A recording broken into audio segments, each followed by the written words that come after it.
Step number 2 is we've got to have some truth-telling from our president. And that's what this whole debate was about when it came to the gas tax.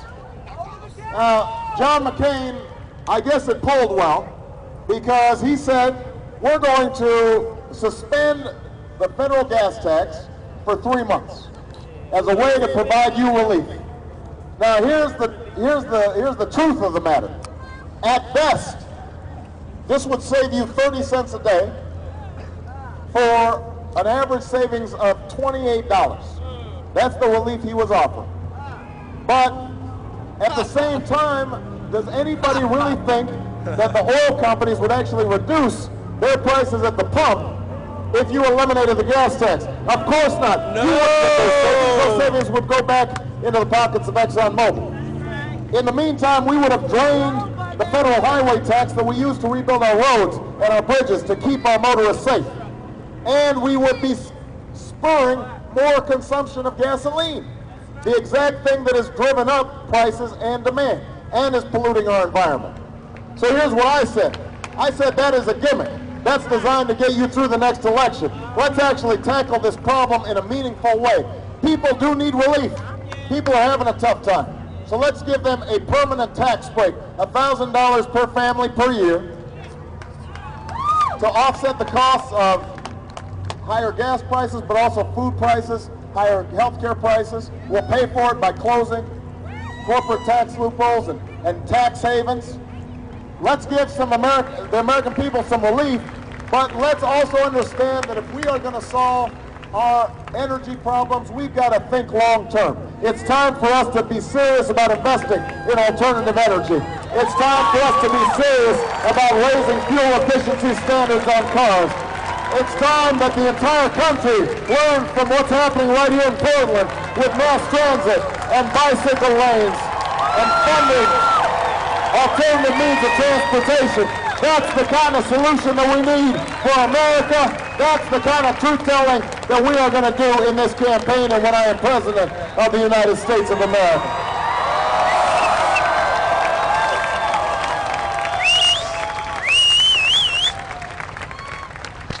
We don't need gimmicks. This is a serious time, and we need a serious conversation. And some of it is going to be about sacrifice. We can't keep on doing things the exact same way and expect to pass on the kind of America we want to pass on to our children. But if we tell the truth, I think that the American people, they want a grown-up conversation. They're tired of pandering. They're tired of distractions. They're tired of division. And when we set those things aside, then we can start putting forward the kind of agenda that the greatest generation put right after World War II that helped to create the extraordinary economic boom that we still enjoy today. We can start saying we're going to stop talking about healthcare reform and we're actually going to start doing something about it. I put forward a plan that says that if you've already got health insurance, every single American who's got health insurance, we're going to work to lower your premiums by as much as $2,500 a year. And if you don't have health insurance, we are going to have a universal health care plan. Everybody will be able to get health care as good as the health care I have as a member of Congress. You won't be excluded for pre-existing conditions. We will emphasize prevention, so we have a health care system instead of a disease care system. We'll save money, make people healthier. We won't wait 20 years from now to do it. We'll do it by the end of my first term as President of the United States of America.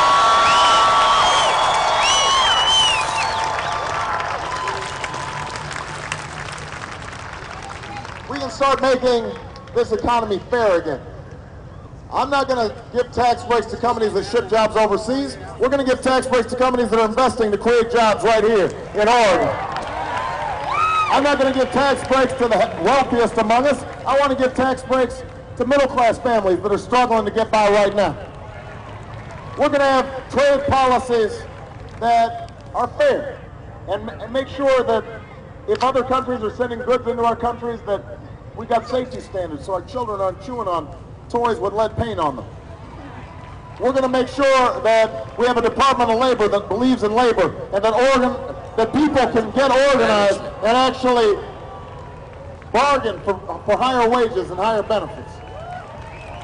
We're not going to raise the minimum wage every 10 years. We're going to raise it to keep pace with inflation. We are going to invest in research and basic science because that's always what's led the American economy. We're going to rebuild our roads and our bridges. And if people tell you we can't do this, you just remind them we are spending $10 billion a month in Iraq. We can spend $10 billion right here in Oregon, right here in the United States of America, to make our country grow.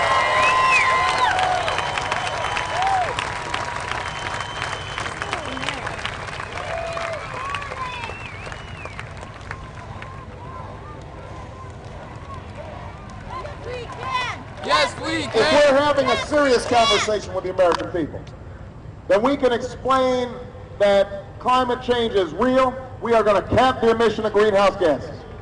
We are going to generate billions of dollars from polluters. And we are going to reinvest in solar and wind and biodiesel and mass transit. I'm invested in all of those. And we can create millions of new green jobs right here in Oregon and all across the country, putting people back to work and saving the planet at the same time. And we can make sure that every child in America has the best education this country has to offer.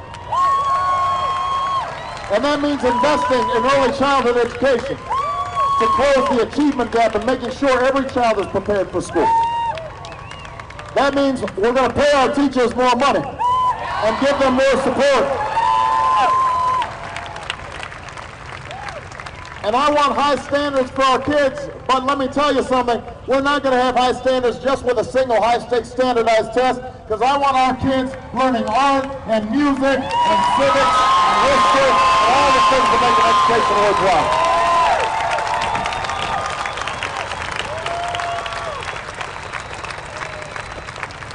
Obama!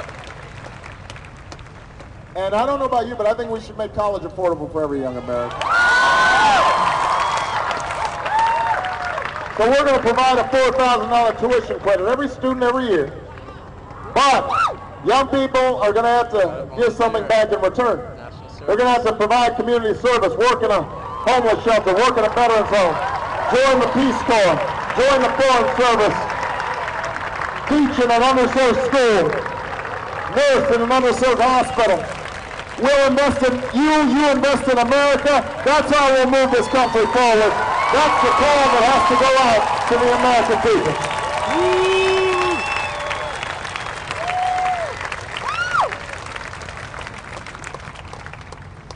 people. We can do all these things, but there's one other thing we're going to have to do, and that is we're going to have to get our foreign policy straight.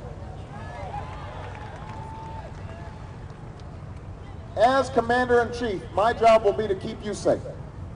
And I will do whatever's required. I won't hesitate to strike against those who would do us harm. But keeping you safe starts with maintaining the finest military on earth, and that means that we are funding our troops properly, training them properly, equipping them properly, putting them on proper rotations, and making sure that we are treating them properly when they come home. No more homeless veterans, no more begging for disability payments, no more waiting for hours to get into the VA hospital.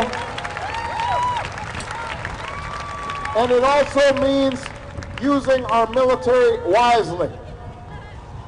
The war in Iraq was unwise.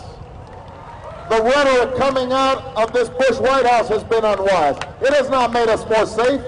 It's not tough. You saw George Bush go to Israel on the 60th anniversary and suggest that those of us who believe in direct diplomacy are somehow appeasers, comparing us to those who appeased Hitler. That's the kind of fear-mongering that we've got to put to an end. That's not making us safer. That's for domestic political consumption. Well, the world is too dangerous for us to be engaging in that kind of nonsense. And John McCain, he has been echoing what George Bush has to say. We don't need any more of that Karl Rove politics. We need a different kind of politics if we're going to keep America safe.